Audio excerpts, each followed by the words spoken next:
ইসলাম প্রচারে ঐতিহ্যবাহী সোনাকান্দা দারুল হুদা দরবার শরীফের বর্তমান পীর সাহেব হুজুর ইসলাম প্রচার করার জন্য উনি অনেক দূরে ভাটি অঞ্চলে চলে গিয়েছেন।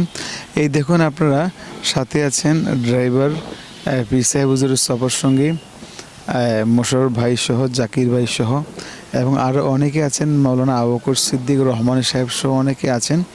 দেখুন সোনাকান্দা বর্তমান পীর সাহেব হুজুর তিনি কিভাবে হাওর অঞ্চলে হাঁটতেছেন। মাশাল্লাহ, আমাদের শায়েখ আল্লাহর রহমতে তিনি বাংলাদেশের অনেক হিন্দু, বুদ্ধ, খ্রিস্টান তিনার হাতে ইসলাম ধর্ম গ্রহণ করেছেন।